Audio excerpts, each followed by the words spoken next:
racial topics in class. But yeah, it was mostly last year. We had a huge discussion in class. Thank you, Tana. We're going to start clockwise, so we'll start from this way and come around, okay? Go ahead, Tajane. Okay, like... Sorry, that's counterclockwise. Looking backward. Like he said, this year when the Eric Garner situation, and I remember like some people came into school because they were like really upset and had like shirt that said like don't I can't breathe and stuff like that. But in classes I had one teacher who Miss Aguilar, she was like I had her in global last year also because and I think because she was interested also in that, she let us have our own opinion about the whole Eric Garner situation, and also when the riot happened in Baltimore, she also but I feel like, I don't know if it's just certain teachers, but I feel like if the teacher's interested in it also, then they'll allow the students to speak up on any of their behalfs and their opinions in the situation also, because she let us talk about it and give our feedback on anything about that situation.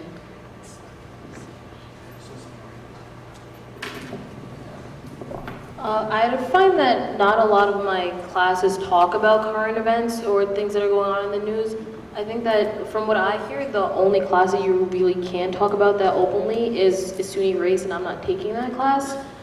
But the only time that I actually talked about like current events or like racial topics in any of my classes was in French class with Mr. Assar, who was one of the leaders of the Black Culture Club, and he also took us to a SUNY race class during our class period to actually talk about the Baltimore riots with the SUNY race class. So I think that maybe there should be a class just dedicated to current events, or maybe some of our teachers, when something very important happens or very drastic that happens in the news, maybe our teachers should try to dedicate a little bit of time, at least, or like 10 minutes to topics that are going on. Sorry. I think that it also depends on the teacher you have, because like even though there are current events going around, they don't necessarily want to talk about it because it sparks heated conversation, and it seems that they're not comfortable with that. For example, we would start conversation, I believe it was today, in my English class, we were discussing the recent Quentin Tarantino fiasco type of thing that happened. And we were talking about, I think it was former Commissioner Ray Kelly. We were talking about his point of view on it and stuff. And my teacher really supported, Ms. Bayer, she supported the conversation on it, but it also seemed like there was an underlying tone in like most classes where they kind of just want to like stop the conversation because it takes away from the curriculum, but it's a current event, so I think we should talk about it because it's the here and now, and we have to live with the future events going on, so I think we should be able to talk about it and voice our opinions. Piggybacking on what Samari said, it's not really the teachers that push back, it's mainly the students that don't want to talk about it or feel like it's a BET movie, like it's a BET issue, like it's not a real thing, it's like a side conflict. And they'll, like, if I'll say something about it because it needs to be said, they'll argue with me and say how I hate cops and it's not like a real issue and just to move on. And the teacher's just like there, like, not trying to say anything, not trying to get fired.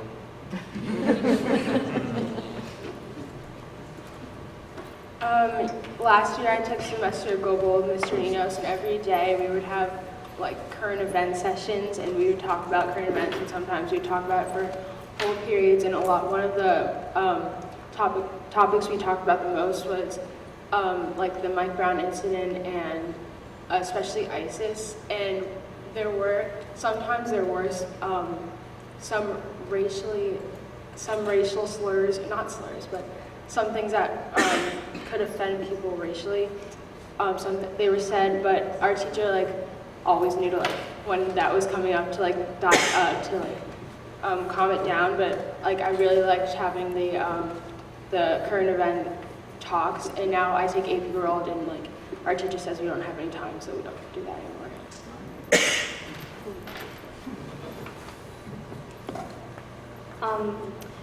how you said Mr. Ninos says knows when he jumps in to jump in and avoid that conflict. There are some teachers who don't know how to react to conversations, as that they just sit back and watch and they kind of like wait and like they're scared kind of to see if a kid will backlash or like verbally, but that's not really the point. You should just know like that you should have a sensor to be like, okay, this is where I need to step in, or this is where I need to inform them of the correct usage of the conversation. Kind of like, I know I had a teacher last year, he kind of just sat back and watched, and while the kids argued, he stepped in a little bit, but it wasn't enough to like, it didn't really simmer the conversation down, it just kind of made it more heated. So, and like if a teacher steps in, they're not going to step in and tell the person across the room that's screaming, saying that I need to get out the country, that I hate police and I don't belong in America. They're going to tell me to settle down and then keep disrupting the class. You've been waiting. Yeah, I agree with Nairo because last year I was in PIG and like this was during the Mike Brown incident, and like there was this kid in my class who like he was saying all this racist, it was like backhanded racist things, and like I told him that like he was ignorant, and then my teacher like kept me after class and he was like, you can't like attack other students because you don't agree with what they're saying. And I was just like, what the heck are you? Anyway, after that, like I just did not respect that class in general, just because like it seemed like it was one of those classes where like you had free speech, but you really didn't at the same time. Like if the teacher didn't agree with it, then it wasn't acceptable. So I like where this is going. We mentioned something about free speech a second ago. Do you believe you have free speech here in school during the class time? And is there really such a thing as free speech in school? So I think that the best format for like this kind of dialogue is definitely in discussion-based classes, which is rare because so much of the time there's a very set in stone curriculum that teachers need to fulfill. Oftentimes there will be a standardized test at the end of the year, which doesn't really allow for time to talk about stuff. But then as to the question of free speech, and building off something that Nairo said, I feel like perhaps the biggest impediment to free speech is like our peers, because like even from my perspective too, like if I want to talk about something like this with a group of friends, I usually get eye rolls. Like it's just not something that people want to talk about, and I don't know if that's because like we hear it so much on the media, or if there just doesn't really feel like there's a good place to talk about that ever. But like yeah, I just think the one exception to that is probably SUNY race. But the only reason I think SUNY race works, besides like the fact that Ms. McCray and Mr. North are great, is the fact that there's enough fluidity in that there's no set curriculum, that discussion is allowed and encouraged. Going back to what Porter said, the only place we get free speech is SUNY race. Like if I feel I'm being oppressed or harassed or mistreated, I'm gonna say something because that's just how I was raised.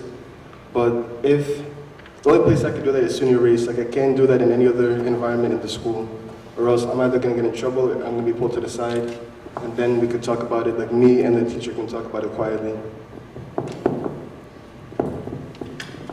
This is not really like my school like academic wise, but like freedom of speech, because I feel like if you're I'm not from OSSINING, I'm from Mount Vernon, and because I'm new here, like from not just the principal and the higher Administration. yeah, the higher administration for the school, it's like because they know I'm not from here, I can't like speak up on certain things because I'm not from here, and then because they don't know me, they don't let me like. So something happened to me this year, and I wanted to speak up about it, and they're just like, oh well, we can't do anything about that. But if another person who's from here and was raised here in Ossining says something, they have all their rights to speak. And I've noticed that I've only been here for 2 years now, and I've noticed that happening in the school with people who are not from here. It just happens like frequently, and I've noticed it a lot. I'm glad you mentioned that because, you know, part of curriculum is really based on what you bring into the class. So your background knowledge, your background experiences. My next question is going to be a little bit related to that, in the sense that growing up in a certain region, and we're going to call Ossining this region, may be very different from growing up in Mount Vernon or growing up in Yonkers. So I'm going to pose this question to Taikem. Taikem, have you been allowed to tell your story, your background experiences, in relationship to the curriculum that's being delivered in the classroom at any given time? Wait, can you say it again, please? Sure. Have you been allowed to express your story, your background experiences, things that have made you the person that you are, as it relates to the curriculum in the classroom? Hold on. It's something along the lines of number 4. Or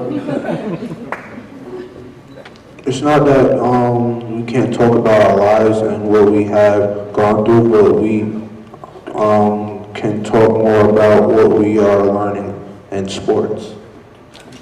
So the person you've become, who you are today, all of the things that have happened in your life, have you been able to tell that story to your teachers or to your classmates so that they can have a better understanding of who you are in this time and place? No. Anybody else? This question is open to anyone. Do you think that your background experiences have been allowed to be expressed in class?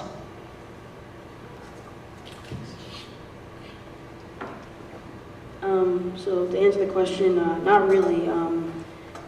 But I can remember the last time I was able to share my culture was in 6th grade when we did our culture project, and my mom and I came to class dressed in Native attire so that I presented on a slideshow everything about who I am. But it's mostly in class, mostly just background experiences. Like, for example, if they ask a question, like, for example, who plays soccer? Then I'm like, all right, I raise my hand saying, oh, I play soccer, I play this position. So it's more experiences instead of where I'm actually from, stuff like that. Anybody else? No, I feel like, well, when I went here, you couldn't, but it was like, going back to like the whole Black History Month thing, like, we're like, when we are taught about Black people, it's like fun facts, and like, so like, if your whole life you're taught like, oh, like, your whole life you're taught about like fun facts about Black people, and then if I were to say like, oh, but like when I go shopping, like I have to keep my hands visible and stuff, then like the white kids who are used to like the fun facts about Black people are not going to believe me. And like I've had like times where I'm telling my friends something real that happened to me and they just can't fathom like the idea of somebody following me around the store and everything. And I feel like that has to do a lot to do with the curriculum too. Whereas like if you're taught your whole life that racism is over, then you're going to believe racism is over and you're not going to listen to the Black kid who's telling you racism isn't over. So we have a Black president. Racism is over, is what we're told. Do you agree with that or disagree with that, and why? I've heard that so many times that like, I'll be saying something about like a race issue, and they'll be like, oh, stop talking, Barack is Black, isn't that what you wanted, it's all right. But Congress is still full of old white guys. The Senate's old white guys, Caucasian guys, excuse me. The governors are mostly Caucasian, so nothing's really changed. Like one person did not change I don't think he has the power to change anything.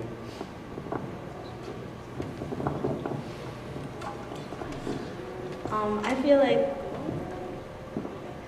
like the events that's recently been happening is kind of self-explanatory that racism is not over. Like a lot of, Black African Americans are being killed for whatever reason they're being killed for. I feel like racism that shows that racism is not over. Like it's not gonna change anything.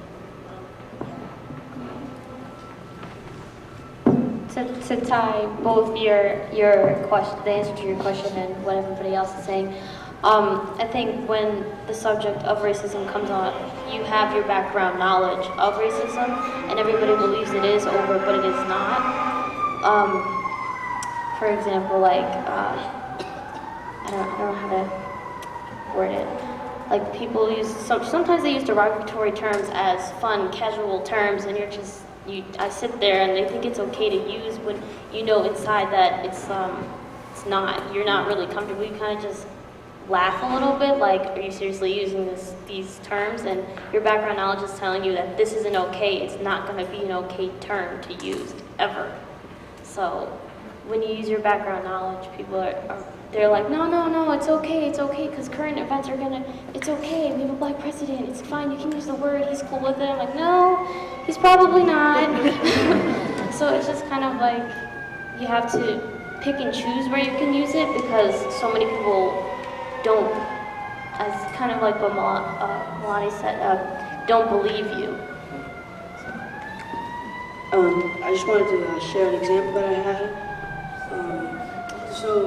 Recently I was shopping at Dick's Sporting Goods for some soccer clothes, and as I was leaving the store, there was this man who I heard yelling, and like everybody in the store was like quiet and everything, because like he was like really loud and yelling at I guess one of the workers at the store, and he was like, why do you keep following me around and stuff? And like the man was like, all right, I'm not following you around. And then he kept yelling and yelling, and so like clearly as that example, racism is not over. So I guess it's a pretty bad example that he's being followed around in the store just because of the color of skin. So yeah. We'll take one more from Mackenzie, and then I'm going to turn the tables. Brian and then Mackenzie. So I think kind of like an example, if you took this bottle of water and pictured the water inside of it as representing racism, if I were to open this and drink it, you could say racism was gone, but really all it is, eventually it's going to come back. And if I were to open it, just pour it on the ground, all it has done is change form. So you can never really be rid of it. You can lessen it, but it's going to come back anyway. The product of OSSINING High School. Mackenzie? Also, I think racism comes in many different forms. Like, my dad is an actor, and people think that automatically makes me rich, and people see that because I'm rich, they say that I'm not really, that I'm Black on the outside and white on the inside, because of how, especially like, because of how I act, who I hang out with. Most of my friends are Caucasian, but they say that because I'm rich and my house is big, I am not technically Black, but I obviously am. And so even though it's not people saying you're Black or Black is bad, they're still saying they're still technically being racist. Please hold that idea, because we're going to come back to this. I want to talk about that for a little bit, but I want to give the audience an opportunity to speak. I think that some of our parents may have some responses to some of the things that you've said. So now you can't be shy, because the kids are talking, so come over this way.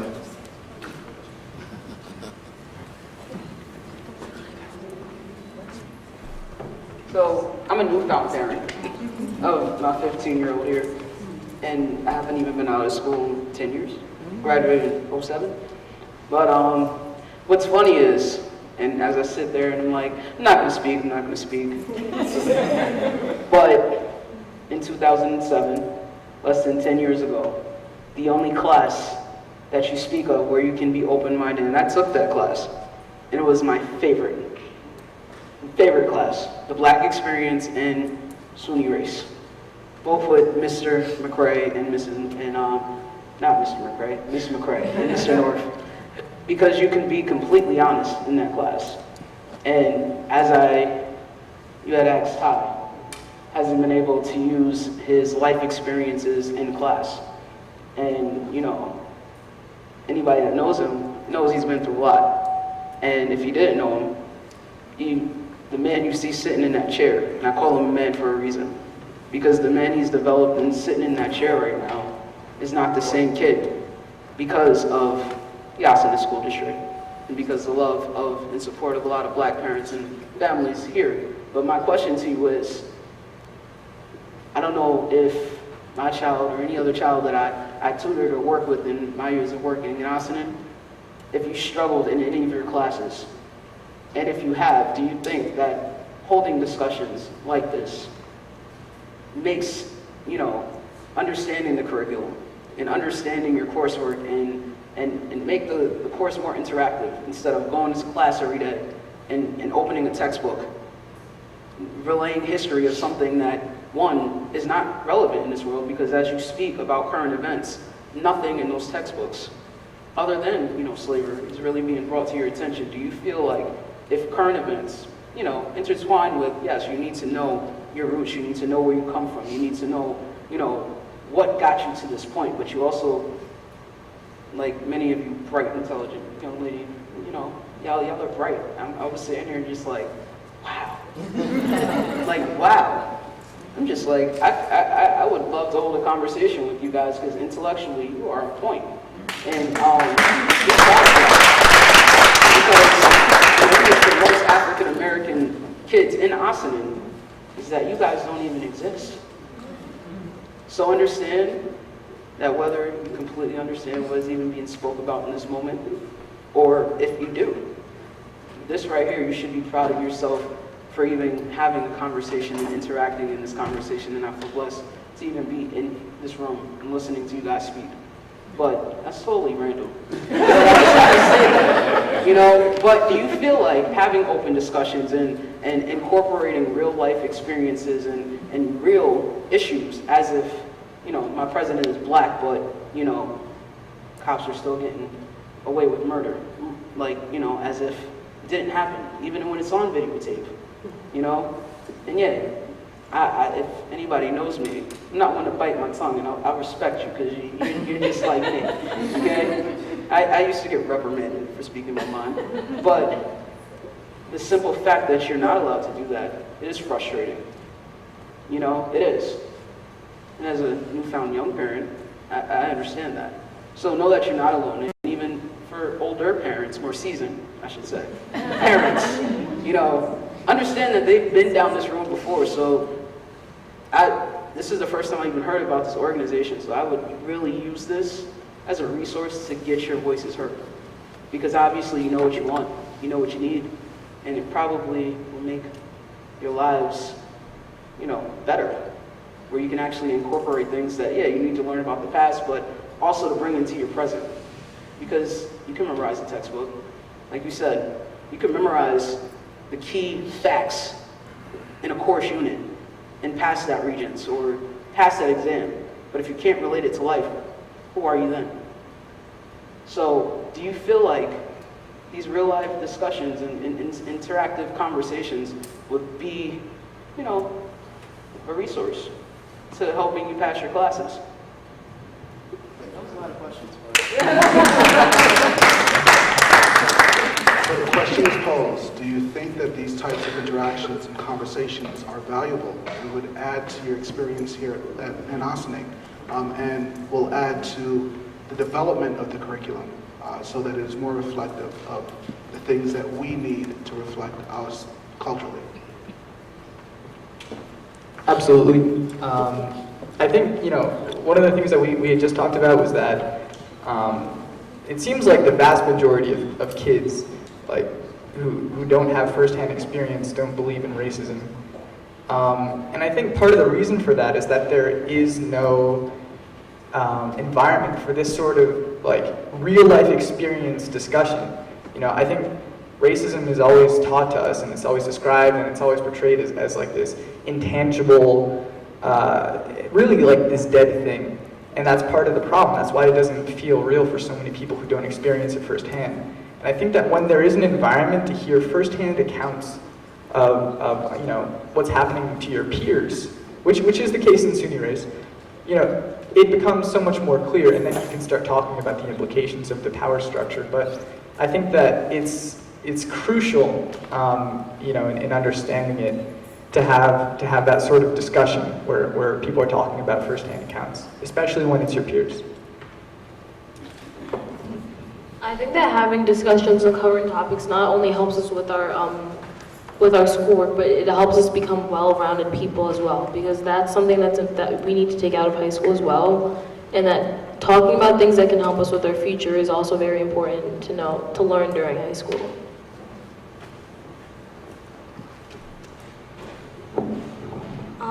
Yeah, I agree with, okay, I'm gonna get it.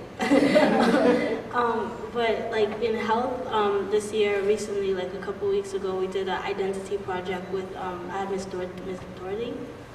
Yeah, okay. And she said like, oh, when we had to have a jar and put what we think other people think about us on the outside of what people call us or think of us, and then inside we write about who we are, who write stuff about who we are. And she was like, oh, if anyone wants to speak about it and get extra credit in class, go ahead, you know, but say why you have all this stuff on it.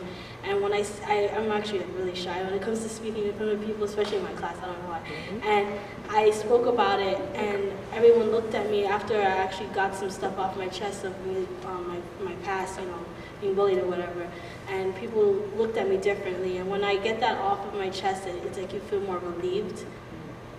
And it's just like, okay, you know, because it's my first, I don't talk about any of that stuff, but I don't like it. And people look at me differently because I'm always like the one to be smiling all the time. And they think like, wow, she goes through so much, but she's like that. So when I did that extra credit, and my teacher was just like, wow, T, like I never thought about that stuff of you. And I'm just like, yeah, you know, well, yeah. So once you get it off your chest and speak about it, sometimes you do feel way more relaxed and better in the class, and it gets you more open in class and stuff. I agree with both all Porter, Tijane, and Kai, but one problem, I feel like if we have forced discussions, as soon as teachers begin to force us to have them, kids won't want to participate. Because like right now when we have discussions, they're coming from us, and like we're like controlling them. If teachers start to require us to have discussions, kids won't really want to participate because the teachers make them sad. I'm gonna totally agree. For example, in my first period class last year, the same 3 kids answered it, which was one of them being myself, because the teacher said, oh, do you want to answer to someone who sat in the front row? And they literally sat there for like 10 minutes not answering the question. So I think that, if we start slowly like incorporating that we have to actually participate, it might work, but most kids are shy. I think they're afraid to voice their opinion because of what people say, like how we were saying earlier. How people get afraid, or like afraid how the teacher's gonna reprimand them for saying anything, kind of like that. So. Now, don't think that I forgot. I have to move from. Don't think that I forgot about the conversation and where it was going. So, Mackenzie, what does it mean to be black?